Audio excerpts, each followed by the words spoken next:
नमस्कार दोस्तों, आप सबका स्वागत है क्रॉप प्रोडक्शन टेक्नोलॉजी सीरीज और ये है एपिसोड नंबर 2। टॉपिक होगा फर्टिलाइजर के ऊपर। आज हमारे साथ उपस्थित है आर माधवन। वो एक इंजीनियर है और एग्री एक्सपर्ट भी है। आइए जानने की कोशिश करेंगे खेत में कितने फर्टिलाइजर इस्तेमाल करना है और कौन से फर्टिलाइजर में कितना न्यूट्रिशन होता है, कम इस्तेमाल करने से क्या होगा और कितना फर्टिलाइजर कौन से टाइम में कैसे इस्तेमाल करना, इन सब की जानकारी लेने की कोशिश आज करेंगे। नमस्कार Madhavan sir, over to you. नमस्कार, मैं बहुत खुश हूँ एपिसोड 2 पर आने के साथ। आज हम खाद के बारे में बात करेंगे। खाद पौधे का भोजन होता है, इस तरह हमें इसे समझना होगा। पौधे को प्रदर्शन के लिए खाना पड़ता है, तो किसी भी प्राणी को अनुकूल प्रदर्शन के लिए संतुलित आहार चाहिए। तो यहाँ मिट्टी जो है वो माध्यम का या प्लेट का किरदार निभाएगी, जिस पर पोषक तत्व डाले जाते हैं, जिस पर फसल के प्रदर्शन के लिए तत्व डाले जाते हैं। हर्षवर्धन जी से अनुरोध करूंगा कि वो मुझे कुछ समय के लिए चार्ट दिखाएं। ये केवल आपको समझाने के लिए है, मैं बिल्कुल भी ज़्यादा केमिस्ट्री में जाकर उसकी क्लास लेना नहीं चाहूँगा। ये बस आपको बताने के लिए है। कृपया आप लोग चार्ट में ध्यान से देखें। मैंने 3 कॉलम्स बनाए हैं। प्राइमरी एलिमेंट, जब मैं प्राइमरी कहता हूँ तो इसका मतलब बहुत बड़ी मात्रा। जब मैं कहता हूँ सेकेंडरी, तो दूसरा जो बीच में है वो थोड़ी कम मात्रा में चाहिए पर है बहुत ज़रूरी। और फिर माइक्रो एलिमेंट्स, बहुत ही कम मात्रा में पर फिर भी इनकी ज़रूरत है। तो ये 3 अगर आप सही से केवल इनके नाम भी पढ़ेंगे तो यही नाम मिलेंगे उन दवाइयों के लिए जिनको आप हर रोज़ मल्टीविटामिन के रूप में डॉक्टर की सलाह से लेते हैं।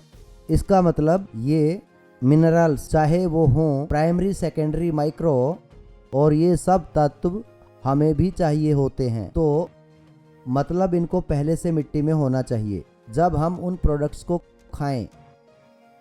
नहीं तो उन प्रोडक्ट्स की न केवल उसकी न्यूट्रिशनल वैल्यू बल्कि उसकी शेल्फ लाइफ भी बहुत ही कम हो जाएगी। मैं इसी पे आ रहा हूँ क्योंकि ये ज़रूरी है। शेल्फ लाइफ क्या होती है?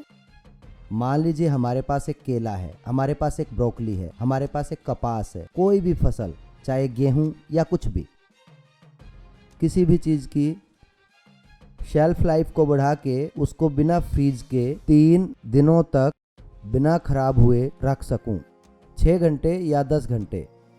अब यह उन तत्वों से निर्धारित होता है जो मिट्टी में उपलब्ध कराए जाते हैं और फसल उन्हें लेती है।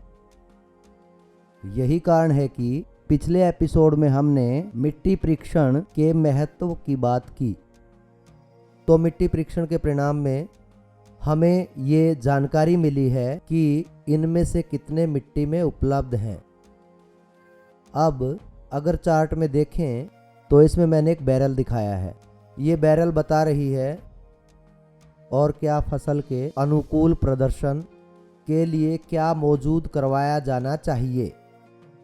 मैं इस पर थोड़ा ज़्यादा समय लूँगा क्योंकि ये ज़रूरी है और यही कारण है कि मैं छोटी से छोटी चीज़ को बताने में ज़्यादा दबाव दूंगा। ऐसा नहीं है कि आप कोई भी सैंपल उठाकर लैब में डाल देंगे और उस पर जानकारी लेंगे, ऐसा नहीं हो सकता।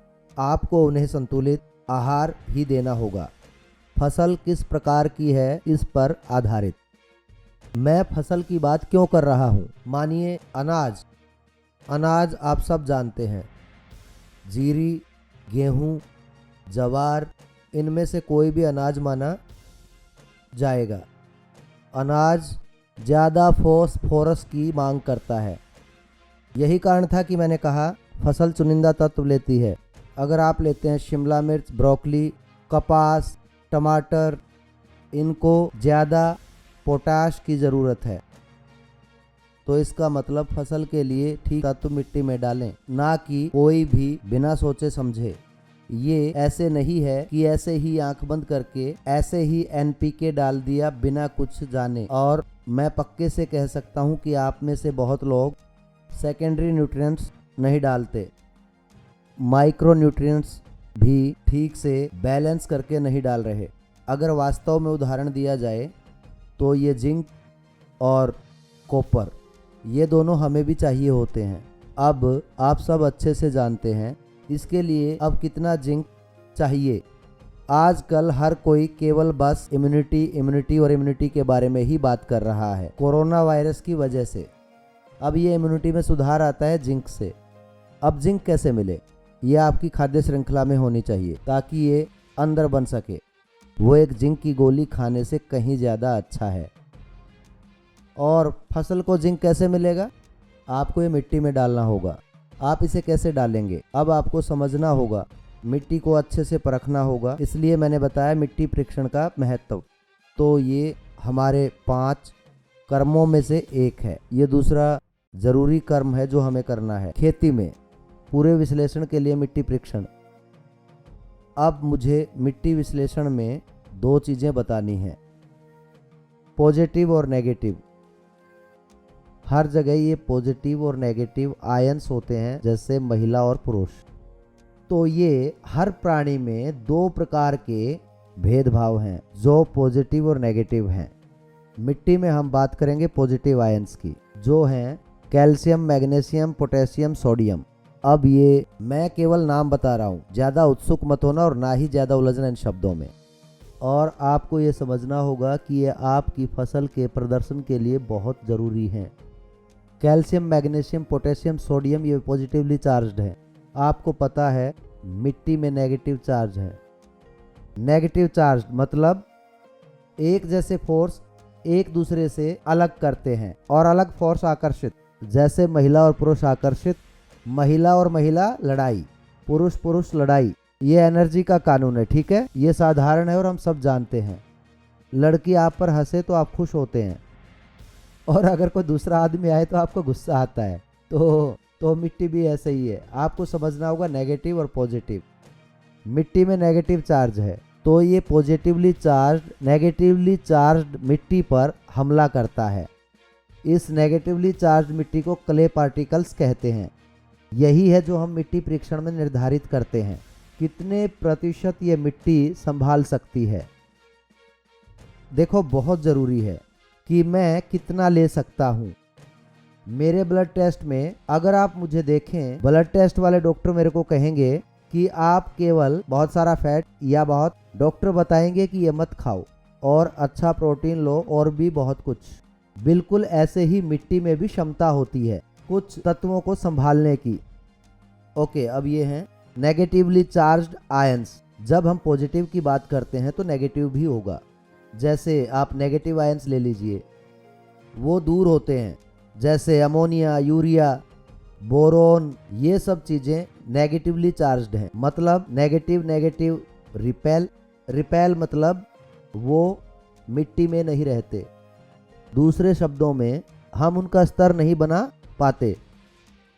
देखो आपको कुछ तत्व मिट्टी में फसल के खाने के लिए छोड़ने होंगे, पर वो मिट्टी से दूर जा रहे हैं क्योंकि नेगेटिव को दूर करता है, तो दूर चले जाते हैं, रुकते नहीं हैं। मतलब हमें हर साल थोड़ा थोड़ा करके डालना होगा जैसे जैसे फसल इनको लेगी। इसे कहते हैं अमोनिया, यूरिया, ये चीज़ें, सल्फर, ये सब नेगेटिव हैं और मिट्टी भी नेगेटिव है। रिपेल मतलब इसको दूर करना, मतलब धक्का मारना, तो वो चलते रहते हैं। कृपया थोड़ा समझे, मैं आपको कंफ्यूज नहीं कर रहा हूँ, सही बता रहा हूँ। इसको आपके लिए बहुत सिंपल रखा है। जब वो रिपेल करते हैं तो ऐसा हो सकता है कि ज़्यादा मात्रा में बारिश इन तत्वों को अपने साथ ही बहाकर बहुत दूर ले जाती है। वहीं पर कैल्शियम, मैग्नीशियम और पोटेशियम के पॉजिटिवली चार्ज आयंस को जमा करके रख सकते हैं। मतलब आप उन्हें डालते रहें तो वो दूर नहीं जाएंगे, वो मिट्टी से जुड़ सकते हैं क्योंकि मिट्टी नेगेटिवली चार्ज्ड है और वो पॉजिटिव। अलग अलग फोर्स पास बुलाते हैं और उनको बांधकर वहीं पर रखते हैं और उस पॉइंट पर आपको पचाना होगा। हम लौटेंगे मिट्टी के ऑर्गेनिक मेथड पर। अब हर कोई बात करता है ऑर्गेनिक। अच्छा है, ऑर्गेनिक मैटर पोषक तत्वों से भरपूर सामग्री नहीं है, ये कहकर ये जरूरी तत्व हैं और बहुत ज़रूरी मिट्टी का संशोधन है। देखो मैं नहीं कह सकता कि हमारे खाने में चावल गलत है या गेहूं गलत है। हमें वो चाहिए, पर निर्धारित मात्रा में, थोक में, पर ज़्यादा नहीं। अंत में आपको डायबिटीज़ या कोई और बीमारी हो जाएगी, हम नहीं जानते, पर बहुत ज़्यादा अच्छा नहीं है। ऐसे ही ऑर्गेनिक मैटर को हम इसलिए डाल रहे हैं ताकि वो पानी और पोषक तत्व को संभालें। मतलब वो मिट्टी के नेगेटिव चार्ज वाले हिस्से का काम कर रहे हैं। मिट्टी परीक्षण करके ही आप समझ पाएंगे कि क्या मिट्टी में पर्याप्त क्ले है, वरना मुझे ज़्यादा ऑर्गेनिक मैटर मिलाना होगा कि वो क्ले बन सके, क्योंकि मुझे कोई चाहिए होगा जो वहाँ रहकर पोषक तत्वों पर पकड़ बनाए रखे ताकि फसल उन्हें खा सके।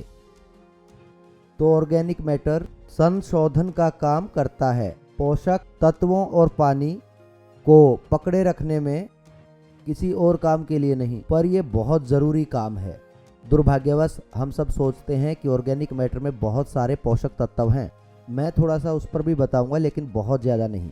जब तक गाय अच्छे से नहीं खाएगी सभी मिनरल्स और पोषक तत्वों के साथ, वो जो भी देगी उसकी न्यूट्रिएंट्स वैल्यू होगी। याद रखें, गाय आपकी खाद की फैक्ट्री नहीं है। गाय एक प्राणी, एक जानवर है जो जीना चाहती है, तो ये खाती है जो भी आप देते हैं। ज़्यादातर गायें कुपोषित रखी जाती हैं, उन्हें अच्छे से खाना नहीं मिलता, तो जो भी मिलता है वो उसे खा लेती हैं। तो जो भी वो खाती हैं तो वो उसे खुद के उपापाच्य के लिए इस्तेमाल करती हैं। मतलब आधे पोषक तत्व पहले ही जा चुके हैं और बचे हुए दूध या बछड़े के लिए हैं, और बचा हुआ गोबर के रूप में फेंक दिया जाता है। आप गोबर से इतना पोषक होने की उम्मीद कैसे कर सकते हैं कि आपको अच्छी फसल मिले? ये बस इतना ही काम कर सकता है कि मिट्टी में डलकर कुछ हद तक पोषक तत्वों और पानी को पकड़े रखे, और ये आपकी मिट्टी को संतुलित करने के लिए ज़रूरी है। अब आगे बढ़ते हैं। हमने बात की थी मोबाइल और इमोबाइल की।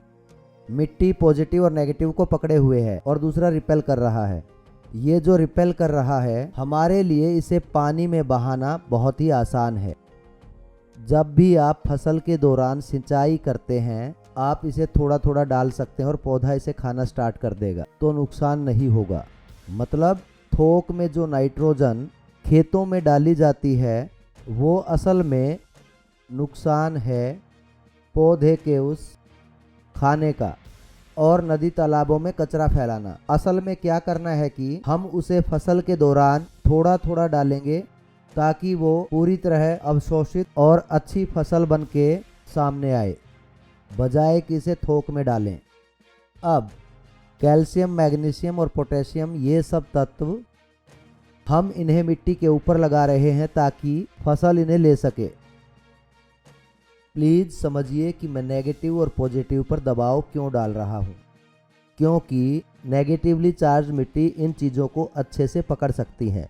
जहाँ आपने लगाया, हमने उसे सतह पर लगाया है, वो उन्हें सतह पर पकड़कर जड़ों में जाने से रोकेंगी, पर जड़ें नीचे दबी हुई हैं। हम एक प्लेसमेंट टूल दिखाने वाले हैं। ये प्लेसमेंट टूल जो हम आपको स्क्रीन पर दिखा रहे हैं, ये एक उपकरण है जो आपकी मिट्टी परीक्षण के हिसाब से चीज़ों को जमाता है। ये बिल्कुल जड़ों पर रखा जाता है, बिल्कुल वहाँ जहाँ जड़ हैं।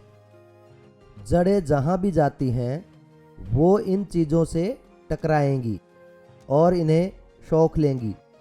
खाद को बैंड में लगाने से खाद को इस्तेमाल करने की कुशलता 75% तक बढ़ जाती है। उदाहरण के तौर पर, आप सतह पर 100 किलो डीएपी डाल रहे हैं या सतह पर पोटाश डाल रहे हैं, लेकिन पौधे उसमें से केवल 5 किलो ही लेते हैं। वहीं अगर आप इसे फर्टिलाइजर्स प्लेसमेंट टूल्स की मदद से बैंड्स में लगाते हैं तो वो लगभग 75 किलो लेते हैं।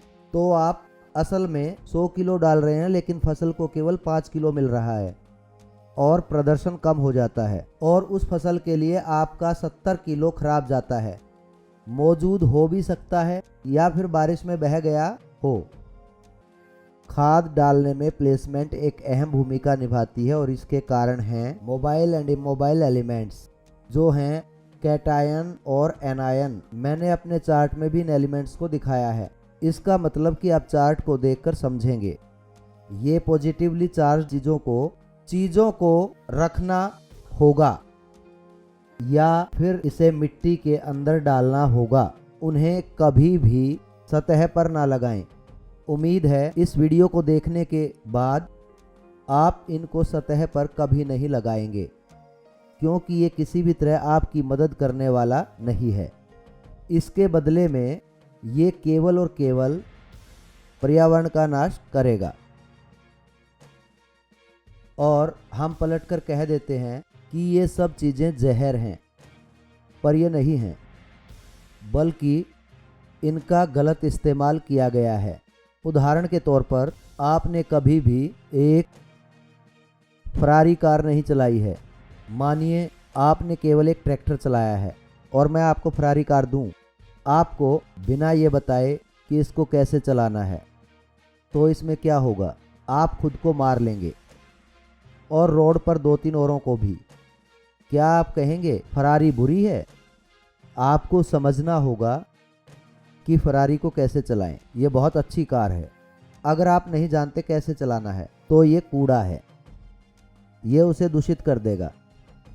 ऐसे ही ये मिट्टी का संशोधन पौधे का खाना है। आपको समझना होगा कि पौधे के कुशल प्रदर्शन के लिए उसे खाना कैसे दें। मैं इसे इस तरीके से ख़त्म करूँगा।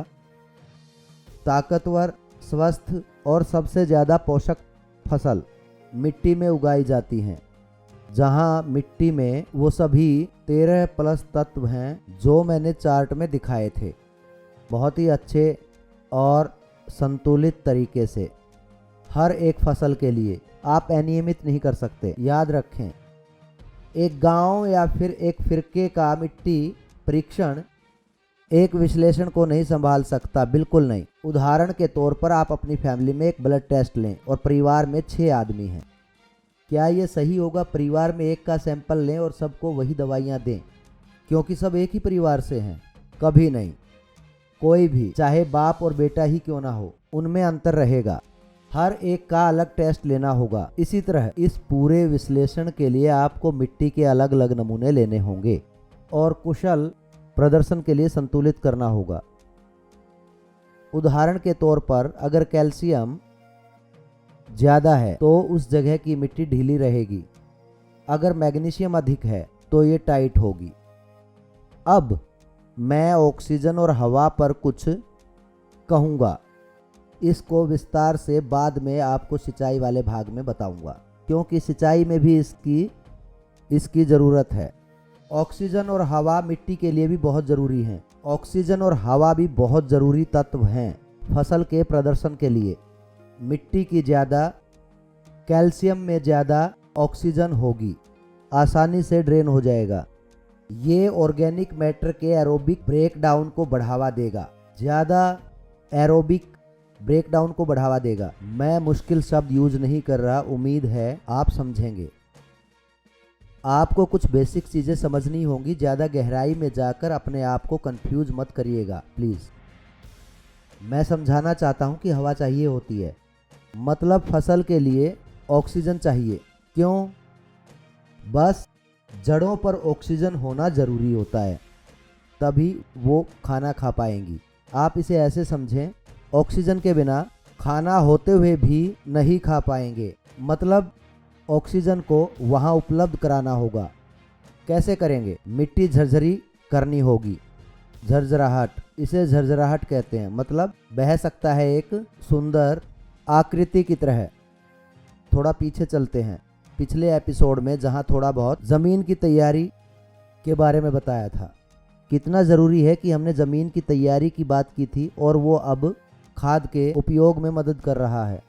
अगर आप चाहते हैं कि फसल आपका खाद खाए तो उसको आपको पर्याप्त ऑक्सीजन देना होगा। मतलब मिट्टी ज़्यादा झरझरी होगी। ज़्यादा झरझरी मिट्टी, ज़्यादा ऑक्सीजन। तो ये बेहतर होगा कि मिट्टी में ये सब पोषक तत्व हों तो फसल कुशल प्रदर्शन दिखाएगी। मुझे मिट्टी पर कुछ और भी कहने की इजाज़त दें। मैं मिट्टी पर ज़्यादा दबाव इसलिए डाल रहा हूँ क्योंकि ज़मीन की तैयारी के बाद दूसरे सबसे ज़्यादा अंक मिले हैं मिट्टी संतुलन और विश्लेषण को। हम कहेंगे जमीन की तैयारी के दौरान जब आप मिट्टी इकट्ठा करते हैं, मिट्टी की गहराई जहां से आप मिट्टी को इकट्ठा करके उसको लैब में भेज रहे हैं, इसकी ज़रूरत हम जानते हैं क्योंकि पिछले एपिसोड में ये सब आपको विस्तार से समझा दिया गया था। ऐसे ही आपको समझना है कि जब आप इसको बैंड से लगाएंगे, जब आप इसको निर्धारित दूरी और मात्रा पर लगाएंगे, मिट्टी परीक्षण पर आधारित निर्धारित मात्रा फर्टिलाइजर प्लेसमेंट टूल द्वारा डाली जाती है। ऊपर नीचे चलने वाले हाइड्रोलिक सिस्टम ट्रैक्टर से जुड़ा है। ये एक नपातुला साधारण उपकरण है। मान लीजिए कि आपको 2.5 ग्राम पर फुट के हिसाब से लगाना होगा। मतलब आपको कुछ नहीं करना, सब कुछ मशीन अपने आप करेगी। आप बस ये सामान डालो और वह अपने आप जड़ों में चला जाएगा। जब आप मिट्टी या ज़मीन की तैयारी कर रहे हो तो इस पार्ट का खास ध्यान रखा जाता है और इसको बीज बोने से पहले भी वहीं इस्तेमाल किया जाता है। ये मटेरियल इमोबाइल है। अब आप जानते हैं कि कौन सी चीज़ इमोबाइल है। मिट्टी का विश्लेषण जो आपको लैब से मिला है उससे आप जानते हैं कि कितनी मात्रा में ये मौजूद है। ध्यान रहे कि कैल्शियम 65% होनी चाहिए हमारी तरह। हम लोग खुद कैल्शियम पर इतना निर्भर हैं कि ना मिले तो हम बेहोश हो जाएं। बिना कैल्शियम के हमारी हड्डियां सख्त नहीं रह सकती, वो लचीली हो जाती हैं और हम गिर जाते हैं। सीधे होने के लिए कैल्शियम ज़रूरी है। फसल को भी खड़े रहने के लिए कैल्शियम की ज़रूरत होती है, ना कि गिरने में। पौधों में कैल्शियम सेल के रूप में होती हैं, कैल्शियम पैक्टेट। तो अब वो तत्व जो मिट्टी से सोखे गए, आपको पक्का करना होगा कि वो एक स्तर और एक मात्रा में उपलब्ध हों। अब मैं मिट्टी पर आपसे कुछ सवाल जानना चाहूँगा। इसको मैं और अधिक नहीं खींचना चाहता। मुझे लगता है आज मुझे यहाँ रुकना चाहिए जब तक मुझे और सवाल नहीं मिलते। मुझे लगता है कि सब कंफ्यूज है, बहुत सारे सवाल होंगे। मैं मिट्टी विश्लेषण के साथ इसे छोड़ रहा हूँ। अब हम दूसरे एपिसोड में मिलेंगे जहाँ हम सिंचाई के बारे में बात करेंगे। इसके लिए बहुत धन्यवाद हर्ष। बहुत अच्छी और डिटेल जानकारी आज आपने दिया है फर्टिलाइजर टॉपिक के ऊपर। मैं यकीन के साथ कहना चाहूँगा कि बहुत सारे किसानों के मन में प्रश्न उठ रहे होंगे इस टॉपिक के ऊपर। तो सारे किसानों से मैं ये विनती करूंगा, आपके मन में कोई प्रश्न या सुझाव है तो इस वीडियो के नीचे कमेंट बॉक्स है, उस पर कमेंट करें और आने वाले शुक्रवार को हम इन सारे प्रश्नों के ऊपर एक स्पेशल एपिसोड रिलीज करेंगे, Q&A सेशन। और आने वाले नेक्स्ट एपिसोड में हम इरिगेशन टॉपिक के ऊपर बात करेंगे। इस वीडियो को देखने के लिए और शेयर करने के लिए बहुत धन्यवाद। और हाँ, आने वाले सारे एपिसोड को बिना मिस किए देखने के लिए बेल आइकन पे क्लिक करना ना भूलिएगा। धन्यवाद।